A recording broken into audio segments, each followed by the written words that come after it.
नमस्कार दोस्तों, एक बार फिर से आप सभी का स्वागत है मेरे यूट्यूब चैनल पर। आज एक और इम्पोर्टेंट टॉपिक आप लोगों के बीच लेकर आया हूँ। आज के दिन इस वीडियो में बात करेंगे माह सितंबर 2025 में आयोजित की जाने वाली शिक्षक संकुल की बैठक के संबंध में। इसमें बहुत सारे पॉइंट्स हम आपस में डिस्कस करेंगे इस वीडियो में, इसलिए वीडियो को बिना स्किप किए अंत तक जरूर देखें। लाइक शेयर कमेंट करना मत भूलें। चैनल यदि अभी तक सब्सक्राइब नहीं किया तो चैनल को सब्सक्राइब करके बेल आइकन को हिट करके ऑल जरूर सेलेक्ट कीजिएगा। तो स्टार्ट करते हैं वीडियो। देखिए, माह सितंबर 2025 में आयोजित की जाने वाली शिक्षक संकुल से जुड़े एक पत्र महानिदेशक स्कूल शिक्षा एवं राज्य परियोजना निदेशक कार्यालय की तरफ से जारी हुआ है। क्या है इस पत्र में, एक एक करके रीड करते हैं। देखिए, विषय आपको मैंने बता ही दिया है, माह सितंबर 2025 में आयोजित की जाने वाली शिक्षक संकुल की बैठक के संबंध में। पत्र का दिनांक है 15 सितंबर 2025, जिस दिन ये जारी हुआ है। महोदय या महोदया, आप अवगत हैं कि शासनादेश इतना जो जिक्र किया गया है द्वारा जनपदों में न्याय पंचायत स्तर पर शिक्षक संकुल गठन के निर्देश दिए गए हैं। ठीक है। उत्कृष्ट तथा नवाचारी शैक्षिक प्रथाओं को साझा किए जाने, निपुण लक्ष्य की समयबद्ध प्राप्ति हेतु विचार विमर्श करने एवं आगामी रणनीति विकसित किए जाने के दृष्टिगत अकादमिक बिंदुओं पर प्रत्येक माह एजेंडा आधारित शिक्षक संकुल बैठकों के आयोजन के संबंध में सुसंगत निर्देश प्रेषित किए गए हैं। तत्क्रम में माह सितंबर 2025 में शिक्षक संकुल बैठकों का आयोजन निम्नांकित निर्देशों के अनुसार किया जाएगा। तो कैसे होना है? पहला पॉइंट, दिनांक 16 सितंबर 2025 को अपराह्न 1:30 से 3 के मध्य संलग्न एजेंडा बिंदुओं के अनुसार शिक्षक संकुल बैठक का आयोजन किया जाए। एजेंडा आधारित शिक्षक संकुल बैठकें प्राथमिक एवं उच्च प्राथमिक स्तर के शिक्षकों के लिए पृथक पृथक आयोजित की जाएंगी। तत्संबंधी माह सितंबर 2025 की शिक्षक संकुल बैठक का सुझावात्मक एजेंडा संलग्न है। बैठक से पूर्व शिक्षक संकुल द्वारा एजेंडा बिंदुओं का परस्पर विभाजन कर आवश्यक तैयारी की जाए, जिससे कि सत्रों का प्रभावी संचालन सुनिश्चित किया जा सके। तो यहाँ पर बाकायदा जो पॉइंट्स बता रहा हूँ उनको ध्यान में रखते हुए आपको आगे की कार्रवाई करनी है। 3 नंबर है प्रशिक्षण हैंडआउट्स, प्रिंटरिज सामग्री, किट्स एवं तालिका आदि शैक्षिक सामग्री का कक्षा शिक्षण में प्रयोग के साथ ही दीक्षा, पीएम ई विद्या चैनल तथा यूट्यूब के माध्यम से साझा किए जा रहे शिक्षण प्रशिक्षण वीडियो का यथा आवश्यकता अनुसार शिक्षण में उपयोग करने के लिए शिक्षकों को प्रोत्साहित किया जाए। फिर आता है प्राचार्य डाइट, मंडलीय सहायक शिक्षा निदेशक बेसिक, जिला विशेष शिक्षा अधिकारी, खंड शिक्षा अधिकारी, जिला समन्वयक प्रशिक्षण, डाइट मेंटर, एसआरजी एवं एआरपी द्वारा अनिवार्य रूप से एक शिक्षक संकुल की बैठक में प्रतिभागिता सुनिश्चित की जाए तथा वर्तमान शैक्षिक सत्र में निपुण लक्ष्य की प्राप्ति हेतु शिक्षकों को प्रोत्साहित किया जाए। संकुल बैठक संपन्न होने के उपरांत समस्त शिक्षक संकुल द्वारा प्रेरणा ऐप पर दिए गए डीसीएफ पर बैठक आयोजन संबंधी सूचना अवश्य भरी जाए। उपयुक्तानुसार निर्देशित किया जाता है कि अपने जनपद के समस्त शिक्षक संकुल को प्रभावी प्रदर्शन करने एवं संलग्न एजेंडा के अनुसार प्रभावी बैठकें आयोजित किए जाने हेतु अपने स्तर से निर्देशित करना सुनिश्चित करें तथा अपने स्तर से इनका अनुसरण भी करने का कष्ट करें। तो जो भी शिक्षक लोग हैं वो भी इस एजेंडा का अनुसरण जरूर करें, मतलब इसको पढ़ें और समझें, क्योंकि ये जो क्रियान्वयन है वो विद्यालय स्तर पर ही होना है। एक स्टेप बाय स्टेप क्रम में इसकी इंफॉर्मेशन शेयर होती है जो आप शिक्षकों तक संकुल बैठक के माध्यम से पहुंचेगी। उसमें एजेंडा जो बनाया गया वो जिक्र कर देते हैं नीचे। शिक्षक संकुल बैठक का एजेंडा है सितंबर 2025 प्राथमिक विद्यालय के शिक्षकों हेतु। तो ध्यान रखें शिक्षक जो भी हैं, सत्र का पहला नाम होगा मेरे शिक्षण की ताकत, ठीक है, जिसमें मनोरंजन गतिविधि शिक्षण का सशक्त पक्ष होगा, उद्देश्य भी लिखा होगा। देखिए, मैं इस वीडियो में सारी लाइंस नहीं रीड करूंगा, आपकी स्क्रीन पर मैं दिखा रहा हूँ, ठीक है। इसको अच्छे से आप रीड कीजिएगा क्या क्या पॉइंट्स हैं, ठीक। उन्हीं के आधार 10 मिनट का चलेगा शिक्षक संकुल द्वारा जो सुगमकर्ता होंगे। इसके बाद ये जब हो जाएगा, सुगमकर्ता यह बात साझा करें कि शिक्षक अपने सशक्त पक्ष को पहचाने, अन्य साथी शिक्षकों से सकारात्मक फीडबैक का स्वागत करें तथा कक्षा शिक्षण को प्रभावी एवं रोचक बनाएं। अब आती है दूसरा पॉइंट, एक सीख एक बदलाव, यानी what so what now what. Activity ये है कि what so what now what. सुगमकर्ता प्रतिभागियों को 4-5 के उप समूह में विभाजित करें। 10 मिनट का होगा शिक्षक संकुल द्वारा ये। प्रत्येक समूह अपनी नोटबुक में 3 हेडिंग लिखें, व्हाट, सो व्हाट, फिर आता है नाउ व्हाट। प्रत्येक हेडिंग में सामूहिक चर्चा एवं सहमति से 3-3 बिंदु लिखें। इसके बाद सुगमकर्ता प्रत्येक समूह से एक व्हाट, उसके लिए लिखे गए सो व्हाट के बिंदु और उसी बिंदु के लिए लिखे गए नाउ व्हाट के ठोस कदम साझा करने को कहें। सभी उपसमूह द्वारा आपसी सहमति से उत्कृष्ट शैक्षिक प्रथाओं एवं संकलित गतिविधियों को अपनी कक्षा में लागू करने के लिए प्रोत्साहित करेंगे। आगामी संकुल बैठक में बताएं कि यह बदलाव कितना प्रभावी रहा। फिर आता है अगला पॉइंट, शब्दावली विकास। इसमें देखिए लिखा है परिचय। शब्दावली विकास पर चर्चा। सुगमकर्ता प्रतिभागियों से निम्नलिखित प्रश्न पूछें और प्रतिक्रिया प्राप्त करें। तो सुगमकर्ता यहाँ पर शिक्षक संकुल ही होते हैं। मैं एक बार और दोहरा दूं, आपके अनुसार शब्दावली विकास क्या है? बच्चों के सीखने की प्रक्रिया में शब्दावली विकास क्यों आवश्यक है? आपकी कक्षा के बच्चे कितने शब्द जानते हैं? क्या वे सही संदर्भ में शब्दों का उपयोग करते हैं? सुगमकर्ता चर्चा के मुख्य बिंदुओं को बोर्ड पर लिखें और समझाएं कि जब बच्चे शब्दों को संदर्भ से जोड़ते हुए समझ पाते हैं, अर्थात शब्द के अर्थ के अनुसार चित्र, उपयुक्त क्रिया या उसका भाव सोच पाते हैं, शब्द को अपने जीवन से जोड़कर देख पाते हैं, वह उसका प्रयोग अपने दैनिक जीवन में अलग अलग तरीके से कर पाते हैं, तथा तब सही अर्थों में कहा जा सकता है कि वह शब्द बच्चों की शब्दावली का हिस्सा बन गया है। और इसका समय 25 मिनट दिया गया है। थर्ड एक्टिविटी का, हैंड आउट को पढ़ना और डेमो की तैयारी करना। हैंड आउट का एक लिंक होगा जो साझा करें शिक्षकों के बीच। 3-4 सदस्यों के उपसमूह में शिक्षक हैंड आउट को ध्यानपूर्वक पढ़ें। हैंड आउट में दी गई ऐसी एक रणनीति को बच्चों के साथ कैसे करेंगे, इसकी योजना तैयार करें और डेमो करके दिखाएं। कक्षा का रोल प्ले एक तरह से। अपनी कक्षा में बच्चों के साथ शब्दावली विकास की रणनीति तैयार करते हैं।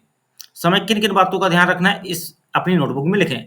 गतिविधि का डेमो होगा। सुगमकर्ता किन्हीं 2 से 3 उपसमूह को शब्दावली विकास की रणनीति का एक डेमो करने को कहें।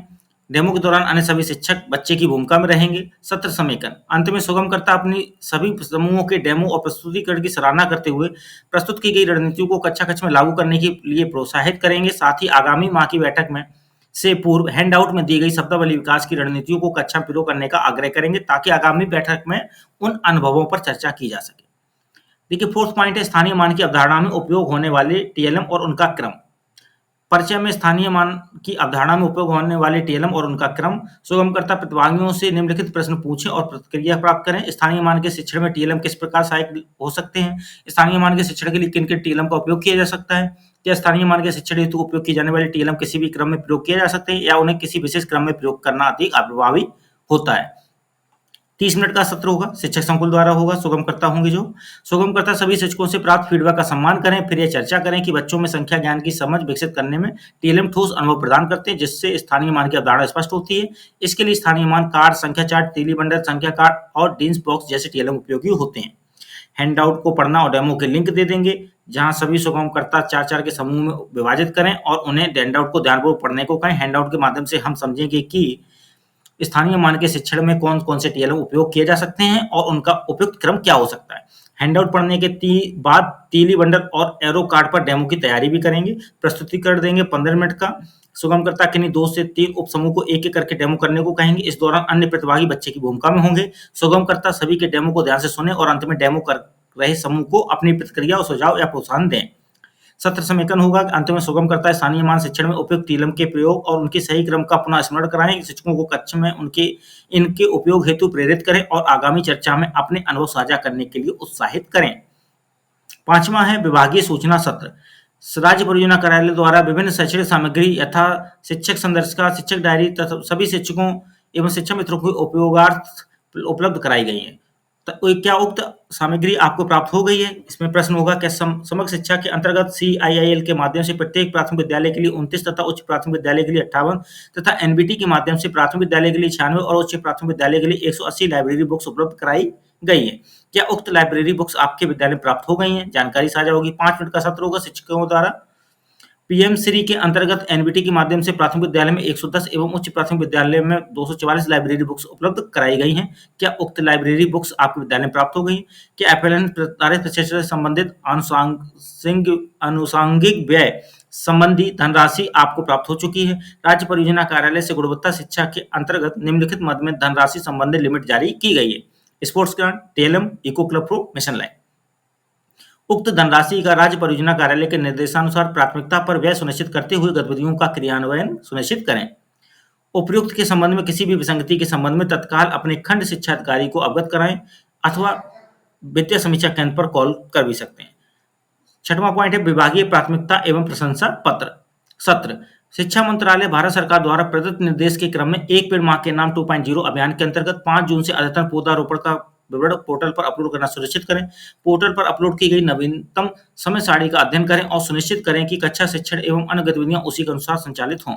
निर्धारित समय सारणी के अनुसार ब्लॉक संसाधन केंद्र पर उपस्थित होकर शिक्षण प्रशिक्षण में प्रतिभाग करें तथा प्रशिक्षण से संबंधित साझा की गई समस्त प्रशिक्षण सामग्री का अध्ययन करें एवं साथी शिक्षकों से डिस्कशन करें। Eco club for mission life, sports club गणित क्लब, रीडिंग क्लब के गठन एवं आगामी माह की गतिविधियों की तैयारी पर चर्चा करें। संकुल में सर्वाधिक छात्र नामांकन तथा सर्वाधिक औसत उपस्थिति वाले विद्यालयों के शिक्षकों तथा शिक्षण में नवाचार के लिए शिक्षकों की सराहना करें और सफल अनुभव साझा करें। समीकरण एवं धन्यवाद, महत्वपूर्ण बिंदुओं की पुनरावृत्ति, 5 मिनट, 5 मिनट। अब इसके बाद आता है उच्च प्राथमिक विद्यालय के लिए। तो देखिए यहाँ पर मेरे शिक्षण की ताकत है उच्च प्राथमिक विद्यालयों के लिए जो एजेंडा है, ठीक है। यहाँ पर आपकी स्क्रीन पर दिख रहा है सेम। स्टडी करना, रीड करना इसमें टाइम लगता है, तो आपके सामने जो दिख रहा है इसको ध्यान दीजिए। मैं कुछ पॉइंट्स ही रीड कर दूंगा, जैसे कि मनोरंजन गतिविधि शिक्षण का सशक्त पक्ष। उद्देश्य रहेगा शिक्षकों को अपनी शिक्षण शैली को सबसे सशक्त पक्ष पहचानने और दूसरों से प्रेरणा लेने का अवसर देना। तो कैसे खेलेंगे स्टेप पर यहाँ पे 4 दिए गए, ऐसे फॉलो करें। शिक्षक संकुल यहाँ सुगमकर्ता के तौर पे 10 मिनट इस पर चर्चा करेंगे और एक एक्टिविटी करेंगे। सुगमकर्ता यह बात साझा करें कि शिक्षक अपने सशक्त पक्ष को पहचाने, अन्य साथी शिक्षकों से सकारात्मक फीडबैक का स्वागत करें तथा कक्षा शिक्षण को प्रभावी एवं रोचक बनाएं। एक सीख एक बदलाव, वही है what so what know what, ठीक है। 10 मिनट का कार्य होगा इसमें। शिक्षक संकुल द्वारा सुगमकर्ता जो होंगे, जो ऊपर प्राथमिक स्तर पर हो रही थी वही सेम एक्टिविटी यहाँ कराएंगे। फिर आएगा फोकस के साथ विज्ञान किट का प्रयोगात्मक शिक्षण। सत्र का उद्देश्य होगा, इस सत्र का उद्देश्य है कि शिक्षक द्वारा कक्षा 6 से 8 की छात्र छात्राओं के लिए विज्ञान किट का उपयोग करते हुए प्रयोग आधारित शिक्षण को नियमित कक्षा अभ्यास का हिस्सा बना सकें। यह सत्र शिक्षकों को यह सोचने, समझने और योजना बनाने में मदद करेगा कि विज्ञान गतिविधियों को किस प्रकार प्रभावी रूप से पढ़ाने में एकीकृत किया जा सकता है। फोकस फ्रेमवर्क के तहत चरणवार सत्र संरचना। तो फोकस, यहाँ हर एक अक्षर का मतलब। फोकस में पहला अक्षर है एफ, फैसिलिटेटेड प्लानिंग यानी सुगम योजना। इन 2 बिंदुओं के तहत कार्य करना है। प्रत्येक शिक्षक विज्ञान किट में उपलब्ध उपकरणों की सूची देखें और आगामी पाठ्य इकाई के अनुसार एक प्रयोग चुनें। उन्हें यह सोचने को प्रेरित करें कि कौन-कौन से लर्निंग आउटकम इस प्रयोग के माध्यम से प्राप्त हो सकते हैं। ओ, फोकस का दूसरा अक्षर है ओ, ऑब्जर्वेबल एग्जीक्यूशन, प्रदर्शनीय क्रियान्वयन। 2 से 3 शिक्षक समूहों को विज्ञान किट की किसी सामग्री से एक संक्षिप्त डेमो देने के लिए आमंत्रित करें। बाकी शिक्षक ध्यान दें कि प्रयोग में छात्रों की भागीदारी कैसे हो रही है, क्या अवधारणा स्पष्ट हो रही है। ये सत्र 20 मिनट चलेगा शिक्षक संकुल द्वारा। सी आएगा तीसरा लेटर, कॉन्सेप्चुअल डिस्कशन, धारणा आधारित चर्चा। प्रस्तुतियों के बाद यह चर्चा करें कि कौन सी अवधारणाएं छात्र छात्राओं को सबसे कठिन लगती हैं और किस प्रकार प्रयोग द्वारा उन्हें सरल बनाया जा सकता है। उदाहरण दें जैसे चुंबकत्व, ध्वनि, प्रकाश, ऊष्मा आदि। फिर आता है चौथा अक्षर यू, यूजफुल इंटीग्रेशन, शिक्षण में उपयोग की योजना। शिक्षक अपनी शिक्षक डायरी में योजना बनाएं, कौन सी कक्षा में कौन सी अवधारणा के लिए कौन सा प्रयोग किया जाए और कितनी बार इस प्रयोग को कराया जाए। स्कूल स्तर पर एक्सपेरिमेंट ऑफ द वीक जैसी पहल पर भी चर्चा करें। फिर आता है अगला अक्षर एस, स्टूडेंट सेंटर्ड एक्सटेंशन, छात्र केंद्रित विस्तार। विचार विमर्श करें कि क्या छात्र छात्राओं को छोटे समूहों बांटकर प्रयोग कराना संभव है। क्या विज्ञान गतिविधियां पोर्टल, प्रदर्शनियों एवं विज्ञान मेलाओं के लिए उपयोगी बन सकती हैं। शिक्षकों को प्रोत्साहित करें कि वे विद्यार्थियों को प्रश्न पूछने और प्रयोग करने के लिए प्रेरित करें। सभी शिक्षक आगामी 1 महीने के लिए एक प्रयोग आधारित योजना तैयार करें और प्रधानाध्यापक या संकुल प्रभावी से साझा करें। विषय आधारित टीएलएम गैलरी वॉक होगा।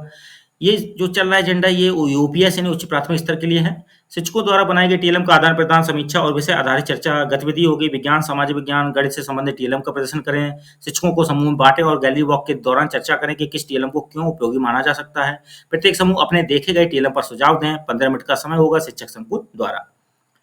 विभागीय सूचना सत्र आएगा, ठीक है। ऊपर जो मैंने बताया था वही सारे पॉइंट्स इसमें इंक्लूड होंगे, ठीक है।